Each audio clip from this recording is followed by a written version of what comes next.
incredible. You look fabulous. You guys are really cool. I've been watching you. You guys are cool. Sometimes when we do this, people are rude. Not here, not in Salem. This was in Eugene. Yeah. This guy goes, "Hey, lady, shut up. Take off your shirt and show us your boobs." No. After 3 kids, if you want to see my boobs, I got to take off my pants. Even some of the guys laugh at that one. They can relate.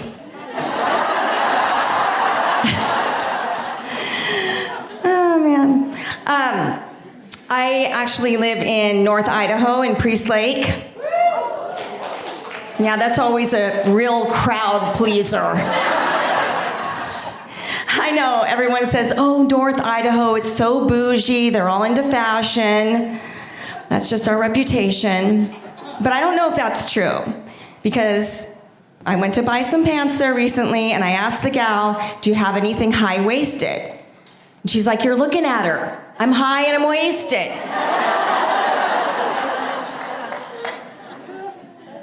All right, sober up, Susie. I gotta take care of this muffin top. Let's go.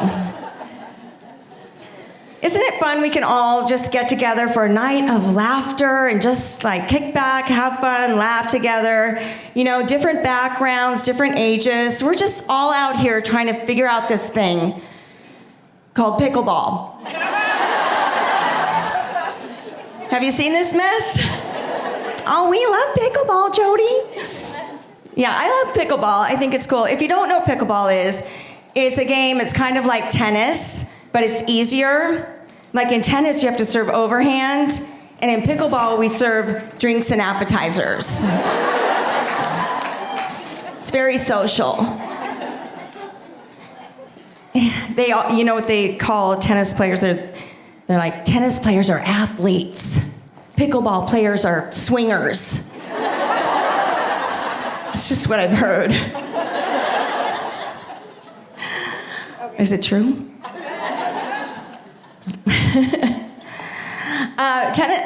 Pickleball has been around for a really long time. People think it's this brand new game, like it's a new craze, but it's been around for like 50 years. I played when I was little. At 5 years old, I was the youngest one on the court. And now, 50 years later, I'm the youngest one on the court. My mom was really obsessed with pickleball, so we had like a slab of concrete in our backyard, and in summer we played pickleball, in winter it was ice rink for hockey. Actually, one time my brother got his tongue stuck to the frozen metal pipe on the hockey goal, ripped half his tongue off. I know, to this day he can't even talk about it. It was really cold. It was really cold where we lived, and one time I got frostbite so bad I almost lost a toe. I know, it doesn't sound like a big deal, but it was my camel toe. That's cold, people. Luckily, just some chapped lips.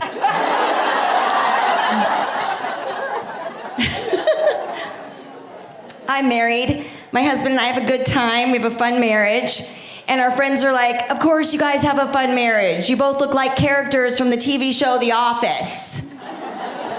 Now, everyone says I look like Angela from The Office. Have you guys seen the show? Yeah, if you haven't seen the show, all you need to know is that I look like Angela and my husband looks like Phyllis. We have a good time. We're still attracted to each other, it's just different now. You know, we've been married a long time, we're getting older, there's a back hair situation. And he has back hair too, so. We heard that date night is good for your marriage, so we agreed. We'll start doing date nights. And so far, he's had more dates than me, so. My kids are putting me on the apps. I'm ready to get out there. Anyone else married in here? I'm sure there is. Who's married in here? Right here? All right, that's cool. Are you guys married to each other? No, okay. Where am I? How long have you been married? 33 years? You look so young. Must have got married in high school. Anyone else from Utah here tonight? 33 years. Give it up for her. All right. You're from Salem. She's from Salem. All right. That's good. Congratulations. My husband and I heard that we have the birthday deal. We heard that's a good thing to have in your marriage, a birthday deal where you have to have get to have sex on your birthday. But now, every time he hears a birthday song or sees a piñata, he starts taking his clothes off. And it's not a big deal, really, except last week we did get kicked out of my nephew's birthday party. Very embarrassing. We met in a photography class in college, and we made out a lot. The other day, he's like, "Oh man, babe, those were the days. You never look better than you did in that dark room." I told my mom about him, and she's like, "Don't make out with boys in your photography class. Make out with boys in your finance class." Smart lady. But he's a great guy. Like, I don't deserve him. I'm so lucky.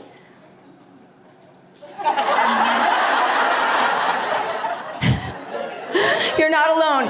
Nobody ever says, "No, Jody, he's lucky too." You guys don't even know him, and you're like, "Yeah, we buy that." He's probably better than her. Thank you. My husband and I are foster parents. Yes. So we're going to heaven. Trying to outdo Mandy over here. We have 3 biological kids, and we've had a lot of foster children. And, you know, they are kind of messed up. They do have some issues. But our foster kids are great. They're all set. I asked my husband long ago if he'd be willing to do foster care, and he's like, "We can do that? Heck yes. Which one are we getting rid of?" He didn't understand. My neighbor said, "No, really, Jody, how'd you get him to do foster care?" Well, first I bought a piñata. 33 years knows that's how you get the job done.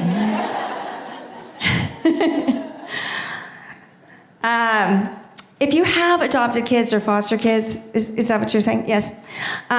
You know that the love is just the same. You love your biological kids the same as your foster kids. We do. It's pretty remarkable, actually.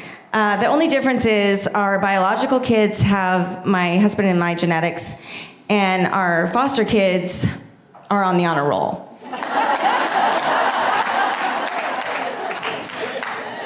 This DNA stands for don't know anything. Not even how to spell no, I guess. We put our kids in youth sports. Preaching to the choir here. You guys have kids in sports, right? Yeah? No? Yeah, someone told us, put your kids in sports and you're going to avoid all the drug and alcohol issues. Yeah, I thought this was great news. So I signed my mother-in-law for Pee Wee soccer. Didn't work for her either. We're in the generation of parents that started the participation trophy movement.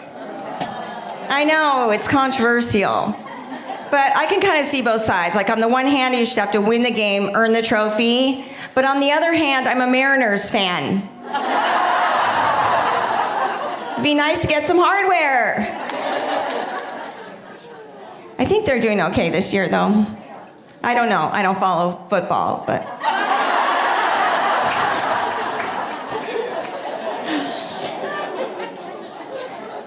I drove carpool for my kids' sports.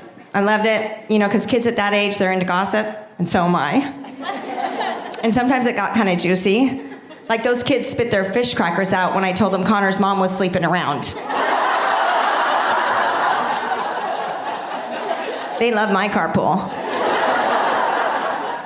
What's the T, Mrs. C?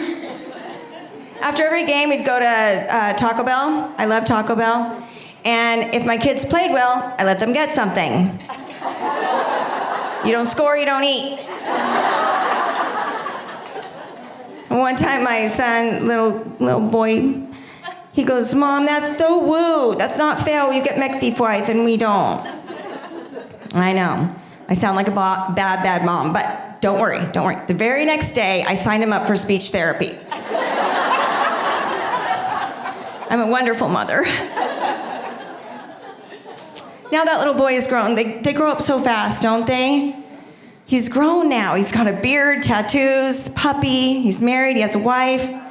I mean, what's next? A job? Then he really won't need me. The best people at your kids' games are the grandparents, don't you think? Yes. They'll say anything to your kids to make them feel like a superstar. Yes, it's true. Even when they're not, right? My mom told my daughter, oh, honey, since you're the best player on the team, I made my homemade lasagna special for you. I was like, Mom, don't lie to her. She's like, what? She's the best. No, you bought that lasagna at Costco. I saw the box in the garbage, you big phony. He's very skilled at transferring. I told my mom, like, why didn't you ever tell me I was the best player on the team when I was growing up? She's like, oh, I know, I didn't. But you know, back then when we were raising kids, parenting wasn't a thing.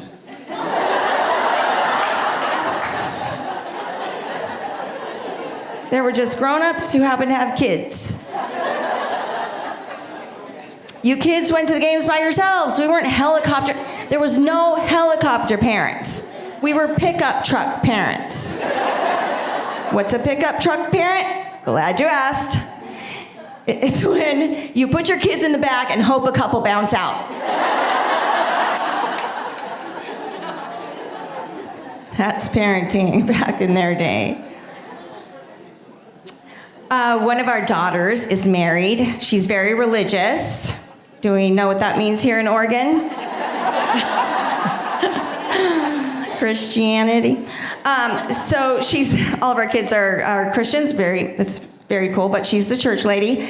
And she told me, Mom, in the Bible, the Apostle Paul says wives must obey their husbands.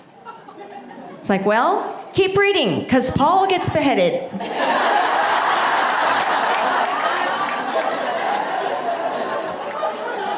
That is true.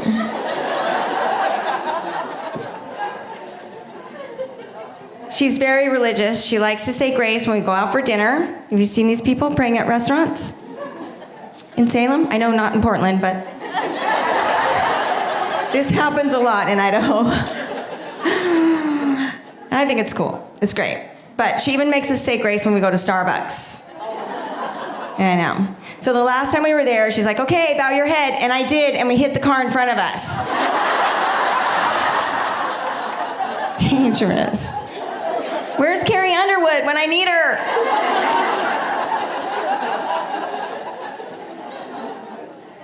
Now, my husband and I are empty nesters.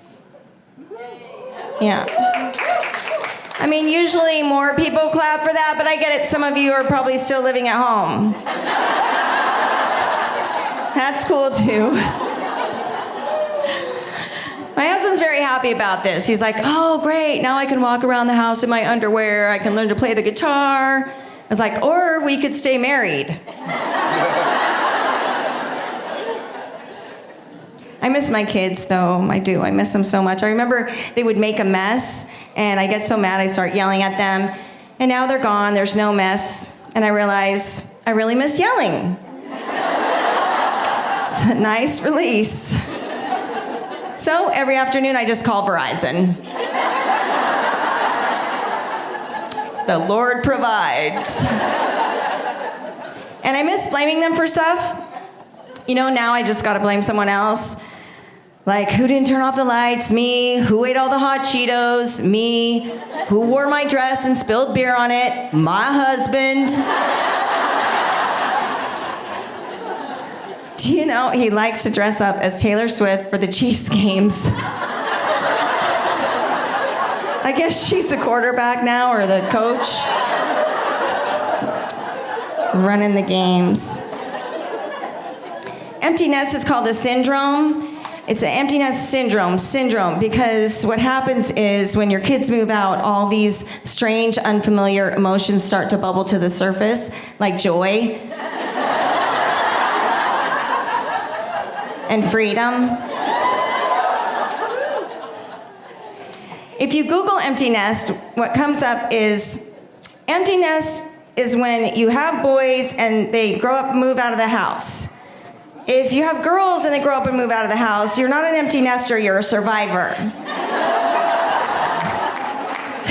Some of you have girls. That's why you're here. I love my girls so much, but I get it. I understand, because when they were living with us, they stole all my clothes, they wore them all, they were very moody. I was literally naked and afraid.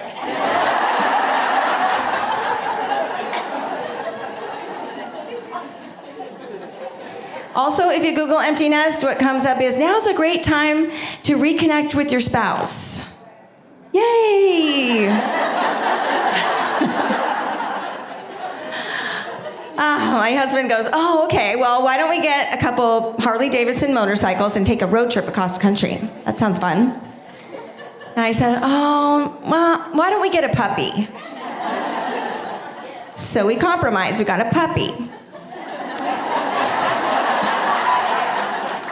That's a compromise. Any of you men are out here. But this is really cute. Guess what we named the puppy? No, Taylor Swift. All right, you guys are so much fun. I hope you have a great rest of your night. Thank you so much.